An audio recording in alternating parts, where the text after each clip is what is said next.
नमस्कार, मी Yamuna cook with यमूमध्ये आपणा सर्वांचं मनपूर्वक स्वागत। आज मी करते साध्या सोप्या पद्धतीने झटपट होणारा लग्नाच्या पंक्तीतला अतिशय रुचकर लागणारा तोंडली भात।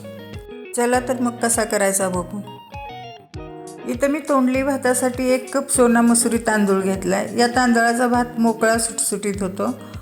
सोना मसुरी तांदळाऐवजी दुसरा कोणताही जुना तांदूळ घेऊ शकतो। आणि तोंडली घेतलेत 9 ते 10 वजनाने 100 ग्रॅम आहेत। पहिले तर दुसऱ्या भांड्यात तांदूळ घेऊन ते 2-3 पाण्याने धुवून चाळणीत नितळत ठेवायचे। धुतलेले तांदूळ चाळणीतनं नितळतात तोपर्यंत बाकीची तयारी करू। आता पहिल्यांदा तोंडली चिरून घ्यायची। सुरीने तोंडल्याचं पुढचं मागचं टोक काढून उभे 2 भाग करायचे। त्यातले एका भागाचे परत 2 भाग करायचे, म्हणजे एका तोंडल्याचे एकूण 4 भाग केलेत। याचप्रमाणे सगळी तोंडली चिरून घेते। सगळी तोंडली चिरून झालेत। त्याबरोबर एक मध्यम आकाराचा कांदा पण उभा चिरून घेतलाय। आता तोंडली भातासाठी एक ताजं वाटण करायचं। त्यासाठी घेतलंय 2 टेबलस्पून सुक्या खोबऱ्याचा किस, थोडीशी कोथिंबीर घेतली, 3 पाकळ्या लसूण घेतलाय। भात नैवेद्यासाठी करायचा असला तर कांदा लसूण स्किप केला तरी चालेल। आणि घेतलाय अर्धा इंच आल्याचा तुकडा। या सगळ्याचं मिक्सरच्या भांड्यातनं पाणी न घालता वाटण करून घ्यायचं। तोंडली भाताच्या फोडणीसाठी काय साहित्य लागणार ते बघू। भाताच्या फोडणीसाठी घेतले 2 तमालपत्र, 4 पाकळ्या चक्री फुलाच्या, 4 छोटे तुकडे दालचिनीचे, 1 मसाला वेलची, 6 काळी मिरी, 4 लवंगा, 8 ते 9 काजूच्या पाकळ्या, उभी चीर दिलेल्या 2 हिरव्या मिरच्या। त्या फोडणीत किंवा कुकरचं झाकण बसवायच्या अगोदर घालू शकतो।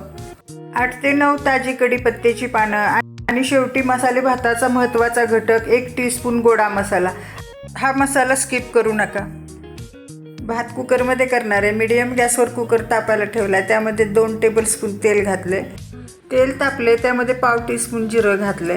जिरं फुलले, त्यात अर्धे करून तमालपत्र टाकलेत। जिरं तमालपत्र हलवून घेऊन खडे मसाले टाकलेत। खडे मसाले फोडणीत मिसळून घेतले की हिरव्या मिरच्या आणि कढीपत्ता टाकला।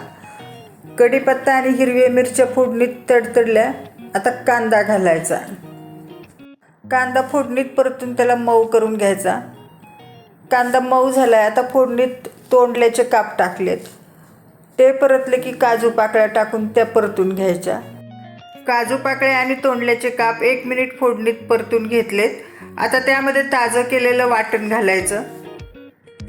वाटण फोडणीत मिसळून आलं लसणाचा कच्चा वास जाईपर्यंत त्याला परतत राहायचं।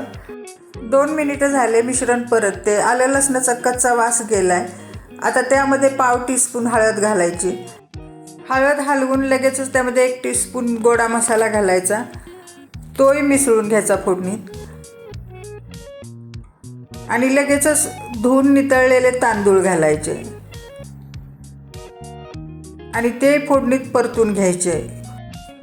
तांदूळ फोडणीत चांगले परतले की भात मोकळा होतो। आता त्यामध्ये चवीनुसार मीठ घातले। मीठ पण मिसळून घेतलं आणि लगेचच 1 चमचा साखर घातली। साखरेमुळे भाताची चव बॅलन्स होते।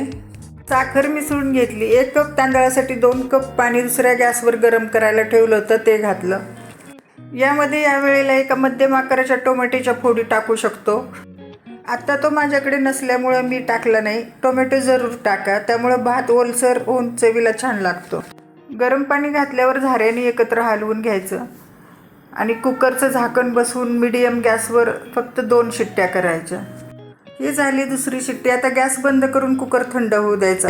10 मिनिटं झालेत, कुकरची वाफ निघून गेली। आता झाकण काढून बघू। तोंडली भात खाण्यासाठी तयार झालाय। लगेच त्यामध्ये 2 चमचे साजूक तूप घालून झाऱ्याने सगळीकडे मिसळून घ्यायचं। झाऱ्याने हलवताना बघा, भात एकदम मोकळा मोकळा झालाय। भात व्यवस्थित खालीवर करून घेतलाय। आता प्लेटमध्ये सर्व करू। तोंडली भातात ताजं वाटण करून घातल्यामुळे भात सर्व करताना अगदी घमघमाट सुटलाय। सगळे पदार्थ योग्य प्रमाणात घातल्यामुळे चव पण अप्रतिम झाली। अगदी लग्नाच्या पंक्तीतला तोंडली भात असतो तशी। तुम्हाला हा तोंडली भाताचा व्हिडिओ आवडला तर लाईक शेअर करा। परत भेटू नवीन रेसिपी बरोबर। तोपर्यंत धन्यवाद। चॅनलला सबस्क्राईब करा आणि घंटी वाजवायला विसरू नका।